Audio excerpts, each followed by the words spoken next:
Hello guys, reka nizere ko mwese mumeze neza. My name is Perfect Rwa, iyi ni Ngoro TV show. Twagiye dukora ibiganiro byinshi cyane mukabikunda, ariko nshaka ngo mbere na mbere mukore subscribe kuko nizo zikenewe cyane.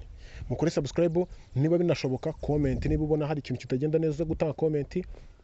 Ubundi ibindi cyane nabazanye umusore bita Jano. So bwa mbere dukoranye, niba mwarabirebye ku bantu basanzwe bankurikirana, so bwa mbere nawe ubu ngubu habaye nko mu rugo yabibwira, gusa heruka yitwa Perfect, kera Perfect Rwa, murabyibuka, ariko ubu ngubu ni Gold TV show. Munakore subscribe kabisa. Jano, umeze gute brother? Fresh sana my guy, bize bite si Perfect. Amakuru ni meza. Meruka ngari Perfect, misigari Gold TV show. Ubu ngubu yabaye ikintu bita amazahabu man. Nyine ubundi reka nkubwire, sibyo, hari izina nawe wumva kumva ritari gucuruza. Abantu bakuzuri Perfect ubuca nabaye Gold TV show. Ariko n'ubundi biracyari Perfect. My name is Perfect Rwa. Kumva? Perfect Rwa. Yeah. Kuri Gold TV show. Yes. Jano, uriyumva gute kano kanya? Kabisa meze neza. Ndumva nishimiye kugaruka ngaha mu rugo kuri Gold TV show. Anga ni home n'ubundi ni mu rugo. Yeah. Meze fresh ariko nawe. Reka ngushimire cyane. Wowe ubundi mu kintu nkwemerera ni ku bintu by'isesengura byebye byose bibaho, wowe uburi imbere cyane. Njewe mfite amakuru nshaka kukubaza kuko mba nkwizeye cyane, sibyo? Ariko urabizi ko mvuga ibintu biri positivity gusanya niyo mba muri positivity. Okay, ikibazo cya mbere mfite kiragira ati, umuntu bita Kiramani uramuzi? Kiramani mubi cyane, baddest yitwa Dadundi. Wanambwiye ko umufana cyane. Ni umuntu wanjye kabisa, nareba ni video ndamuprefera kabisa bya. Mu minsi ishize numvisha ati ngo yarakenye. Abantu bavuga ngo yarakenye, ariko nkuko yabisobanuye, nkuko yagiye abyitangariza ku abantu bakomeje kuvuga ko ari muri media tour y'ubukene bwe, ariko ntago ari muri media tour y'ubukene bwe. Kiramani ntago yavuze ko ari muri media tour gushaka abantu bamufasha ngo yakenye nyine handi umuntu agera hasi. Urumva? Kiramani yavuga ko nyine ntago bimeze neza, arabize. Yavuze ko YouTube channel zose akorera cyangwa se amafilm akina n'ahantu ushenshi agenda akorera, ntago nyine bimeze neza. Ari igihe kigera YouTube video ntiziregwe kandi amafaranga abasora ni menshi, urabizi. Yavuze ko yakoze amavideo menshi akabukinga filime nyinshi cyane, kandi ashora amafaranga menshi cyane. Ashyira kuri YouTube nyine kuko hari igihe yararwaye atarameze neza. Yagiye kwa muganga bavuga ngo ntago ameze neza, afite umwanya kuko nyine urabizi aba content creator cyane nyine ntago basinzira kabisa, ntago basinzira nyine. Uri creating, uryama muri gucreatinga, uri gucreatinga, uri kweditinga, ebana nyine nuvuga ngo uhora umutwe uzengereza nyine uri gushaka ibintu bya danje gukora cyane. Rero n'ibyo nk'ubwo buryo Kiramani nyine yafashe icyo nakita nk'akaruhuko nyine. Abanza kujya kwiyitaho nyine, abanza aruhuke. Rero abakinnyi bakaba aribo bazajya bakora nyine film, bakomeza ku ma episode nyine. Kandi urumva touch y'umuntu byanze bikunze bere mu kintu cyawe, hari touch uko wandika script yawe, ku buryo nyine n'umuntu ugukurikira cyane abazi touch yawe. Rero Kiramani nyine icyo bintu byatumye asubira inyuma kubera kudakora cyane nyine. Abakinnyi bo bakomeza gukora nyine, ibintu biragenda bisubira hasi nyine, tubijya hasi ku buryo ubwo habuzemo mu bikorwa byabuzemo creativity. Habuze nyine creativity nyine, icyo bita touch nyine.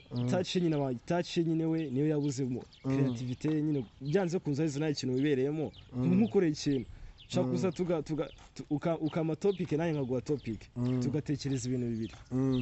Tugatekereza ikintu kimwe ariko ntitubitekereze kimwe. Nkuko watekereza ikintu ngiye simba ariko nyitekereza. Birumvikana. So niba icyabuze ni touch nyine, no kwibera mu bintu ngaba ari ubyikorera nyine. Byanze bikunze nawe urumva uragije umuntu muri umurima ushinze nka butike, ukayo umuntu ngagende ngayikurebera uko yayimanaginga siko wayimanaginga nayo uko ubyibereye. Uri kumva? So rero n'iki kintu nyine Kiramani cyamuhaye nyine bituma agenda asubira inyuma. YouTube nayo nyine views ziragabanuka kandi amafaranga ava kabisa. Amafaranga amaze kubura nyine, ebana ibintu bisubira hasi ku buryo kuko gukunda ibintu nyine Kiramani yagiye afata n'ibintu byinshi kuko yarabisobanuye. Akajya afata zimwe muri business ze nyine zo ku ruhande, cyangwa se andi mafaranga yandi yo ku ruhande akaba ari yashora muri film, agashora amafaranga menshi ngari ibintu byazamuka. Ariko ayo mafaranga yakuye nanone muri YouTube. Avuye muri YouTube, ariko nyine afite izindi business. Ubundi Irene wamutumiye mu kiganiro kuri MIE, aravuga ati nta business Kiramani avuze ngo nta business itunga indi.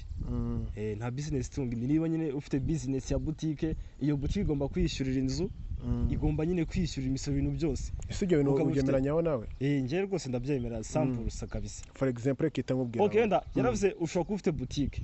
Iyo boutique ikaba ari amafaranga avuye muri YouTube. Iyo YouTube nyine ifite amafaranga yayo, ariko niyo boutique yavuye muri YouTube. rero cya kintu ugomba kugiha agaciro kubera ko ayo mafaranga niyo yavuye muri YouTube, ugomba kugiha agaciro exactly urukumva. Ariko ntago iyo YouTube izajya ifata ngo yishyurire inzu yabo, ubwo se ya business yawe gukora gute? None se reka ufate amafaranga wavanye muri YouTube ajye kwishyura inzu ya boutique ikoreramo. Ubwo muri makeya we yagombaga kureba yuko YouTube itari kumwinjiriza ubundi akahita yireka. Ubwo ndi gushaka gusa cya kibazo wambashe ngo Kiramani ngo yarakennye. Ubwo nyine kubisesengura ahantu byose byagiye bituruka kugira ngo nyine ukuntu byagenze. Turenze n'ibyo ngibyo kuvuga ngo yarakennye, nanumvisha ati ngo channel ziwe ngo zose ngo baze hakinze. Kuri side yanjye ndi kumva atari ibintu byumvikana kuko nta chanimwe chane eshatu shane muri abandi babyita prank. Ngewe wenda sinavuga ngo ni prank, ariko ni ibintu bitumvikana, ariko nta nindi nyito nabyita uretse prank. Ni prank kuko sinumva uburyo ki umuntu ahakingwa chano enye zose sikagenda. Nibuze Yago twarabyumvaga ati Yago ngo bamuhakinze ngo chano yiwe bayihindurira n'izina, byo birumvikana. Ariko kuvuga ngo chane imwe chane ebyiri chane eshatu ngo zose ngo zirabuze ngo bazi hakinze. So for my side rero ngiye kuri side yanjye ahantu mva ko bishobora kuba binashoboka. Kiramani mu busambi cyangwa se sinzi na nuko ngiye ndakomeza kugenda mvuga umpuza n'amagambo Kiramani yagiye avuga, ndakomeza kugenda mbihuza n'ukuntu Kiramani ubundi avuga ko nyine ibintu tubona kuri social media 90% tukabyizera ari prank. Ngo tujye twizere ngo ariko no yagiye kuri Instagram arandika ti my guys please nabwiye ko ibintu tubona kuri social media mukabyizera ari prank. Ariko kugeza uyu munsi noneho iyi ntago ari prank, agenda n'icyo bibwiye arabyandika kuri social media ze, kuri X arabyandika, kuri Instagram arabyandika. Kandi no Kiramani nk'uko abantu bamuzi cyangwa se nk'uko abantu ababasha kuba bamuzi cyangwa se abantu bamuzi cyangwa se nuko agenda yivuga. Kiramani ni umuntu mwiza, ni umuntu ufasha abantu nyine uko nyine abantu bamubona cyangwa se nuko abantu abamuzi. Ni umuntu nyine ufata umuntu akamwizera, ni umuntu utizera ko umuntu ashobora kuba yamuhemukira. Agafata nyine umuntu akamwizera. Uko wakwizera umuntu kose wafata amafaranga. Kiramani tuzi ko nawe nubwo akora ni igisambo, sibyo? Kiramani nibo byibuka neza bavuga yuko amafaranga yatangije ngo YouTube ngo yari ikibina cy'abandi ngo yariye, abandi bakavuga ati ayo mafaranga nago ngo yari ahubwo ngo yakinyemo iki byabarezi ngo amafaranga y'itsinda niwe wari umubitsi ngo yariye yose aramba. Rero reka nkubwire nuko mbikubwira nyine ubu nuruzisaga Kiramani yacanoze n'ubukene. Ubu YouTube channel zose zo aba content creator bose cyangwa aba YouTuber bose mu Rwanda bose urajya kuri thumbnail cyangwa kuri title urasangaho Kiramani ubukene. Kiramani uziko none ukuntu ari prank, uragenda ugasanga umuntu yafashe nka record y'umuntu ari kuvuga Kiramani nabi, bagapanga ati ugiye kuvuga Kiramani ko gutya byangenze gutya na gutya ukunuku. None se hari umugize umva arega Kiramani amurega ngo yari amafaranga y'ikibina. Oya wenda tuvuge ari amafaranga y'ikibina yo niwe bwiwe wabyitangarije. Yaravuze ati ngiyewe ubwanjye naragiye nyenikira ry'abareze amafaranga y'itsinda yose ni ngiye wabikaga. Amafaranga arenga y'abantu 50 yose nyakinira ikiryabarezi arashira. Byamuhaye isomo yuko atakongera kujya mu bintu by'iki. Hanyuma mwigize umva Kiramani bamufunze ko ari amafaranga y'ikibina. None ikakana kuba nyine tubona kuri social media ari prank. Okay, tuvuge ko abantu banumvikanye rukumva bumvikanye abantu ari amafaranga y'ikibina niba byaranabayeho. Bakumvikana amafaranga akayabasubiza ko yanyuma yaje kubona amafaranga akayabasubiza. Ariko se mwigize mwumva yagiye kurega ngo Kiramani ngo yaturije amafaranga. Wapi ariko ubwiwe niwe wabyivugiye. Iyo case nta abantu bazi. So nibyo nkubwira ngo rero kugeza ubu no case Kiramani n'ibintu harimo impamvu nemera ko bishoboka cyangwa se je nemera ko bishoboka ko izo shano bazibye nari nkiri kukubwira cya kintu nyine.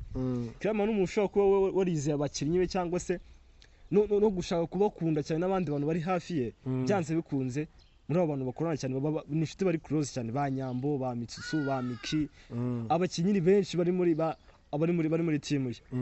Byanze bikunze abantu bari inshuti ze ziri close nk'aba Mitsutsu Nsabi n'abanyambo n'abantu bigaragara nyine ko bari close cyane kuko nabo n'abastari nabo bafite ibyo bagezeho kubera gukina Kiramani cyane bafite platform zabo. Byanze bikunze niyo atamuhemba n'ubundi yabazi ko byanze bikunze hageze nawe Kiramani afite mu ruhare. So rero muri ubwo buryo bwo kwizera abantu cyane abanyamakuru bari inshuti ze iki n'iki ushaka gusanga nyine ko kumuhakinga abantu bari close cyane baba bazi n'amabanga ye na channel ugasanga umuntu ashobora kuba zina channel n'ibintu byawe byose account zawe zizi ku buryo kwihakinga byakoro. So rero ni mu buryo nge nemera ko bishoboka ko channel za Kiramani zitariho. nanjye ntabwo mbyemera 100%. nanjye ntabwo ariko byanze ko ugenda gutanga proof yewe simabanya nabyo kuko niba hari ikintu cya mbere kibaho ndimo ndaguha proof zifatika kuko ibyo bintu bishoboka. Reka nkubwire wenda tuvuge afite channel enye izo channel enye nzimo eshatu harimo Big Mind, harimo Kiramani Empire, harimo n'ayandi bita The Kingdom. Ushaka kubona n'izindi zari utazi kariza ariko nazo zihari kuko njyewe sinibaza. Okay, reka tuvuge eshatu nizo tuzi. Sinibaza ukuntu channel eshatu zose sibyo umuntu yaza zose akazihakinga ngo arazitwaye, nibuze abaye bazi kwibye bagahindura iki ama password n'ibiki byo byakunda sibyo, ariko kuzihakinga niko kundi bayifata bakita banayikuraho man, barayifata bakanayizimya. None se yago nuzi ko yago bayiba ntusko bayindira amazina bakayita sino ukuntu bayise iriya yo nago bavuga ko bayihakinze, bavugaga yuko bayibye. Ubwo nizero nazo zaribwe izo nazo zaribwe ariko byanze kubyo baziba zose Kiramani Empire ubungubu kano kanya ni itariho nyine ni usacinga nyine ntuyikanayibura. Big Mind urayibona na The Kingdom urayibona, ikitwa na Big Mind na The Kingdom urayibona ariko nyine ntago zikiri muri ntago muri telefone muri dashboard muri YouTube studio ntago zibona nyine ntago ziriho nyine ubwo bazishimuse bazibye. Ariko Kiramani Empire yo impamvu ko ushobora kuba yahakinze ntagiriho nyine urasacinga ntago upfa kubibona. Wenda yo nanjye nakunze gusacinga nkayibura usacinga ukazibura. Gusa ngiye hari ikintu majije kubona man, hari ikintu majije kubona. Wenda reka tuvuge ibyabaye kuri Kiramani n'ibyo, ariko hari ikintu nkunda kugenda mbona nk'umuntu wenda yashaka gusohora banga akabanza agashaka nk'akandi kantu akora. Wenda twabonye nka biriya boro bya Mike ejo bundi ngo yasubiranye na nanuze na Regis bakabivugaho kugira ngo asohore filime. Nabonye yaranayisohoye araraburiza na bya boro, nabonye ngo Nyambo na Tete batandukanye ngo iki jya kubona bahise basohora banga ya filime man. Biriya bintu wowe ubona bimeze gute? Uwambwira muri kano kanya Kiramani iki kintu yagisobanuyeho Kero gisobanuro cyuko nyine ngo ari afite filime cyangwa se afite indi projet ya dance ashaka gusora biri gutuma ashaka gutwikira gutyo. Kiramani byanze bikunze ari mu bakinnyi ba filime mu Rwanda bakunzwe, mu producer nyine producing film bakunzwe cyane uri kumva, kandi afite abanyarwanda benshi bamwizera. Ntago urumva ikintu azajya gusoba azakora media tour asobanura ukuntu iyo ari prank akabisobanura abanyarwanda akabari iyo filime ari gutwikira. Iyo filime sinzi ukuntu yameze, ari gutwikira ku buryo atangaza ubukene bwe. Imodoka yayigurishije akaza cano ngo zibwe nyine ntabwo nzi ko nawe urabyemera ko imodoka yayigurishije. Ntabwo byo ntabwo mbyemera kuko nabyo nzi njyewe reka mubwize ukuri sibyo, reka mubwize ukuri man, njye nanga proof nyine umva nkubwire njyewe guhera ku wa mbere ndi mu kazi ikintu cya mbere nkora no kureba video za Kiramani. Video ari gupostinga muri no minsi ngo niba ari The Houseman urukumva ni Houseman ndumva ariko yitwa yaga season noze nsabe ari umukozi wo mu rugo. Iyo modoka buri gihe bayikiniraho.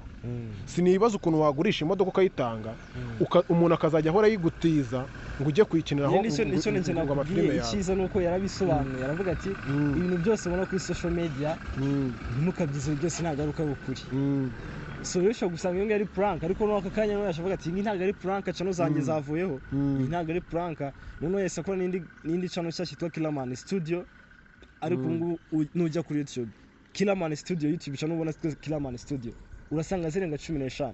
Ariko man twako nyine ararenze nyine kubera nicyo yakoze channel umunsi umwe ikahita igira ibihumbi birenga 6 yavugaga ati rarari bayo monetize. Ngubu bwishobora kugeza mu mbi hafi 10 na bingahe uri kumva man. Abantu baba bari icyo nyine mubwira icyo bita kuburi famous nyine kuburi famous uri kumva abantu ubungubu Kiramani niyo content natwe tumukoze ari n'abantu bagira umutima niba nubwo bukene kuko buhari. Ubu amafaranga yinjije aba content creator mu Rwanda ni menshi cyane. Mwana afataho muri amafaranga mwakoreye ku biganiro byake kuko umuntu arimo uploading ibiganiro 3-4 na Kiramani abyivugiye 3-4-5 kandi no iki bino no gihari ntago kumukoro ntago ari bibi kikiganiro turi gukora ntago ari ikiganiro kibi kuko turi gusobanura nyine ibintu turi gusobanura dutanga na proof zifatika. Ariko no abari kuza bimwe nakubwiye ugasanga umuntu arimo arahimba ibinyoma bitanabayeho byo gushaka kuvuga umuntu nabi rukumva byo gushaka kuvuga umuntu nabi mu buryo nyingo kugira ngo winjize gusa.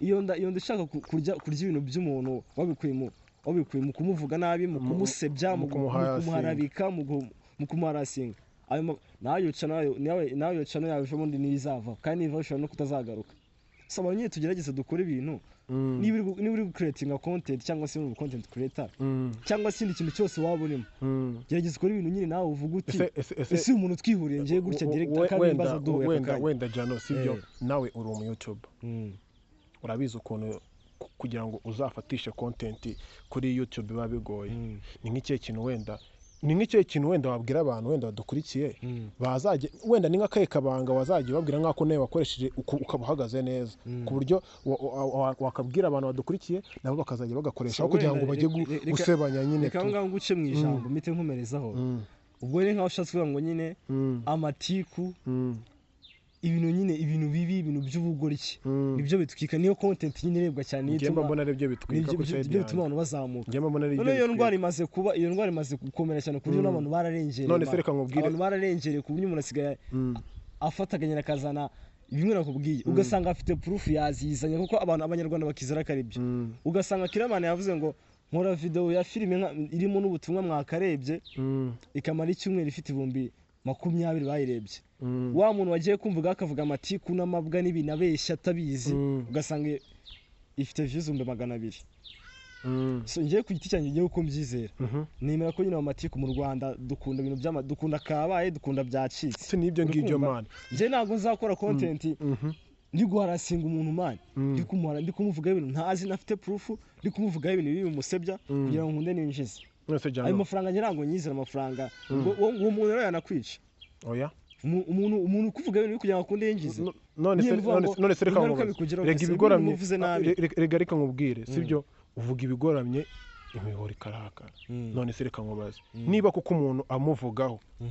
sibyo ugasanga wenda hari abamuvugaho bamubeshyera ariko se abantu bose niko bose yababaniye neza dore nyine kibi gihari we niba uri umunyamakuru ubundi aba content creator bose mu Rwanda none hari abazikara abanyamakuru ntago abantu bose ari abanyamakuru kuko nta card bafite ya RMC yemeza ko ari abanyamakuru umunyamakuru ukuntu akora rega mani dusigaye twipanga n'akazi itonde nyine ukwipanga akazi aho kazi ka wipanga ukipanga utazi ngo gakorwa gute abantu bari kwigira abanyamakuru umunyamakuru atanga proof agatangaho akavuga ikintu aho cyabereye isaha cyabereyeho nyakugikora n'indi ariko n'abanyamakuru barajijwe uri kumva barajijwe ariko nyine abafite principe agenda n'umunyamakuru ninde ryari hehe nyine nyirubwite ukaba ufite proof zifatika kuko ntabwo wakora tuvuge muri documentaire yongeye gukora documentaire kuri M23 bisaba nyine kuba wahageze ukabuzi ngo barasiye ukaba nyine ibintu bigaragaza neza gutyo ufite proof zigaragaza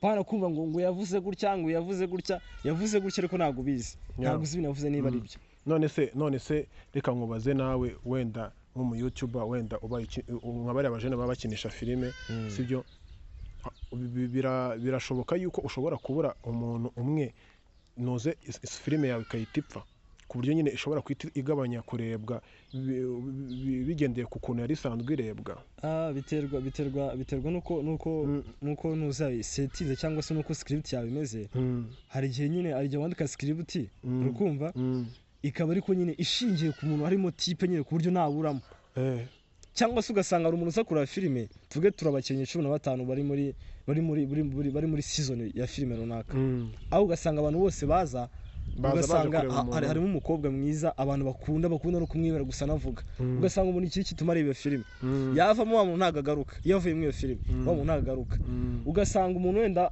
afite undi muntu azakurikiye ataje ngukura ngo story ngukuntu imeze gutya ugasanga wa muntu avuye usaba wa muntu ufite abafana benshi muri iyo season yavamo akaba ari umufana warebaga iyo filime utazagaruka niko mbyemera none se ubundi reka nyine gusa kuri touch umuntu nyine uko script yanditse umuntu mwavamo filime igakomeza ukayishyira ku kandi ukabona ko nta kintu cyane ngewe hari ibintu mbona tujye tuvuga n'ibintu tubivuge bive mu mizi sibyo man mu Rwanda cyane zimaje kuba nyinshi urabyemera Gana ko nakazi cyano nakazi ni nko afata umurimo ukawiga business zimaje kuba nyinshi mu gihe ahubwo ikibazo gihari nyine nkomeza nyine nicyo ndimo nkubwira ese ako kazi gakorwa gati ese reka tuvuge ku bakinnyi ba movie sibyo for example Papa Sava bamenye nkiriya ya Keramani yitwaga Mayihati hari Mayihati hari Muturanyi hari n'ibitenge za Shema niba ari iki nyine ni nyinshi cyane wenda reka tuvuge nko kuri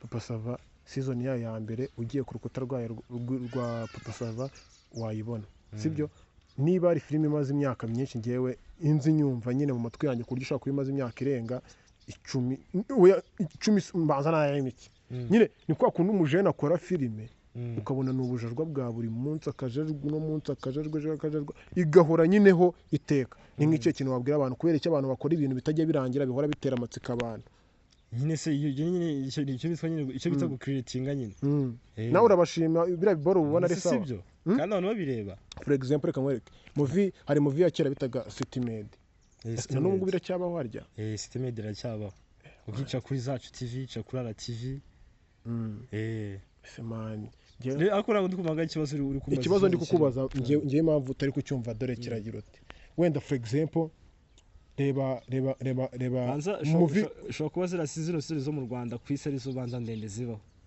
twayaga tuvuga ngo abahinde bakora filime nini kira twarebye za Shutiba zikagira ama season ba Mary tukazitangirana ariko nyuma twega tukazireka reka nguce mu ijambo ndihumumereza mu Rwanda ni gute kundi kuntu wakora film for example reka ite nk'urugero kuko ma platform abari nyine uko nyine ugomba kuyikora nyine bigerekana itarangira mbese nk'amatheatre cyangwa amakinamico ugomba kuyikora nyine itarangira ishigahinduka abakinnyi bakavamo abandi ugasanga nyumukinnyi warapfuye kubera ko nyine projet cyangwa se contract afitanye n'abantu bamukinisha ararangiye nyine ikarangira akayivamo akajya mu zindi gahunda ariko filime igakomeza kuko cyane by'abanyarwanda byo ni ibisazi utubigiyemo bwacya bukira none se mushaka ko abanyarwanda bakora filime irimo bakuriye mu kibuga cy'indege irimo indege oya mani ibyo ngibyo nibuze bakore season irangira ive mu nzira wenda tuvuge ifite episode 30 sibyo izo episode 30 umujene azandike fresh iba ari filime ikosotse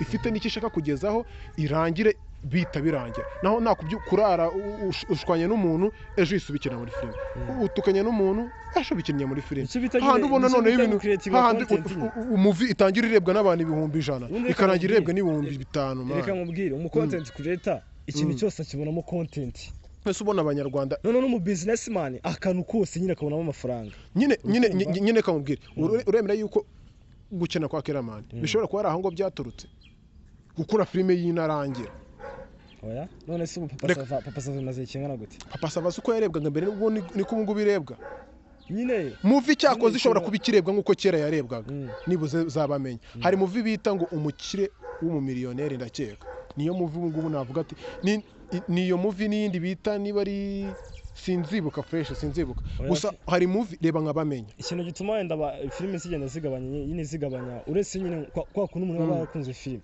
hari umuntu nk'uko ukunda filime umuturanyi ku buryo nyine nta episode yacikwa uri kumva niba abantu bita nyine ngo abafana b'inkoramutima abandi bahoraho nyine ku buryo filime yayikunze ku buryo atagomba kuyivamo uri kumva akaba n'umuntu ufatiye kuri episode ya magana angahe ngo bigezwe atangira ari mu muturanyi so rero ikintu kiba gihera aho ngaho ntabwo bivuga ngo nuko filime ngo zabaye ndende cyane ahubwo ziri kuba nyinshi rero ikintu aho ngaho kiba gisabwa haba hakeneye nyine icyo bita creativity nyine ni competition kuko n'abanzi mu Rwanda bamaze kuba benshi mu Rwanda umwana araza akadakubita indirimbo ikahita ijya viral nyine ku buryo ariwe turi kumva ako kanya iyi ni ikintu kiba gihari impamvu nyine ziba ziri kuba nyinshi kiba gisabwa ni competition nyine ugomba gukompeta nyine ukazana innovation yawe nyine muri iyo filime yawe niba uri umukinnyi wa filime niba uri umuproducer uproducing amafilime nyine igikene n'umwihariko wawe nyine ube mwihariko nyine ku buryo abantu bazajya bavuga ati iyi filime tugomba kureba nubwo twareba n'izindi ariko kuko nyine zabaye nyinshi gihari ni competition nyine abantu bari kwaguka kuko uri gusanga n'abantu bafite amafilime akomeye cyane barakinanye n'abantu bakinanye Nyambo yatangiriye kwa Kiramani aravuye afite filime yitwa Ibanga afite filime yitwa nahagaze neza cyane afite n'indi yabanje yitwaga yitaga my what The Message I think The Message afite The Message afite n'Ibanga yatangiriye kwa Kiramani muri My Heart muri Big Mind Comedy uri kumva nyine ari kwaguka arimo arazamuka rero ijyanye ni competition nyine kugira ngo abafana ubigarurire nyine kompeta nyine nicyo kintu gisabwa nta kindi okay rero tunagana ku musozo reka tugire ikintu nkawe ubwawe reka tugire ikintu wenda twabwira abantu badukurikiye n'aba content creator bose muri rusange aba YouTuber cyane abo kuri TikTok ntitubarebe cyane tubwira abantu bo kuri YouTube aba content creator muri rusange bose bakoresha social platform zose wowe wari wese nyine wamubwira ko zose ziraribwa gira ikintu wabwira kabisa cy'ukuntu bazajya bitwara kuko ndi kubona imyitwarire hanze aha. so njye nkurikije nyine nk'uko nakomeje kubivuga n'ubundi ikintu gihari amafaranga ushobora kuyabona ukorera nyine ushaka uvuga umuntu nabi tu wowe utitaye nyine ku ngaruka mbi biri bumugireho uvuga ati mbikore ko njye ninjiza ayo mafaranga ndakeka byanze bikunze ari ikintu bita karma sinzi niba uyizi karma ikintu nyine ikintu cyakuba ikintu wakoze ikintu ukoreye umuntu cyangwa se ikintu wifuriza kugira ngo bisobanure ikintu wifuriza umuntu nawe nicyo kikubaho uri kumva niba umvuze nabi cyangwa se niba ushatse kunsebya nkagira ikibazo kubera ari we wabiteye kandi nta proof zifatika zihari nayo ikintu kizazenguruka bitinde ariko nawe bizakugeraho icyo ukorera umuntu nawe kirajya kikakubaho. Izo content uri gukora zikwinjiza amafaranga uvuga umuntu nawe umuharabika nawe harya azaba ari wowe harya azaba ari wowe kandi noneho kuko uwo muntu wamuvuze nabi ntabwo niba ari we bigeraho. Ese kamubwire wowe mukiye nk'umuntu ugasanga nujye gusaba serivisi imwe yanyuma iri bukwice imwe iri kurangiza nyine ugasanga niwe muntu uri bushyira akadomo kadashyiraho signature uri kumva signature ugasanga ni yanyuma aho kantu gatekerezo. So ayo mafaranga ari content nyinshi cyane nuko nyine abantu content bo mu Rwanda content creator bo mu Rwanda nyine niba ari umunebwe cyangwa se nzimera ikindi kintu nyine baba bafite ubunebwe bwo creating content bafitanye amashyari byose niho bivara ko umuntu wagenda ukicara kuri kamera ukamusebya kugira ngo umuvuge nabi kugira ngo winjize ariko uyu munsi niwe uri kuvuga ariko ejo nawe ni wowe. So rero mu gihe mureke tugeze nyine dukora ibintu nyine biri ibintu byiza ega niyo wakora erega n'amahoro y'umutima bakenewe kora content nziza urukumva kora content nziza urya mu mafaranga make yinjire erega nta muntu erega n'umuntu byanze kuzabona babireba babona ko ari amatiku urimo n'amabwa abanyarwanda ntabwo ari ibigori arabibona nyine kuri kumuvuga nabi ariko ababizi ukuri nyine nabo bagutekereza avuga ati umuntu ari kwishakira views ari gushaka amafaranga. So nuko bimeze. Abantu bese mukurikiye Gold TV show ndatekereza mwese mwabashije kumva ukuntu gahunda zestaye. Kora ibintu byawe witonze ukora ibintu byawe winda kubizanamo ibintu by'imitima mibi ibintu byishaza kuko uyu munsi ninjye ejo ni wowe. Uri kumva ushobora kuba uri kumvuga nabi uno munsi ejo akaba ari uri kuvugwa nabi. Niba wakunze kino kiganiro cyangwa se kuba wakirebye kikaba kigeze ku musozo iki nicyo gihe cyo gukora subscribe. Kora subscribe, like and share ubundi ibindi byose ibiganiro byacu nakagaruka ujye ukomeza utwirebere man natwe turebe ko twatera imbere. Imana ikomeze duhana umugisha. Thank you so much.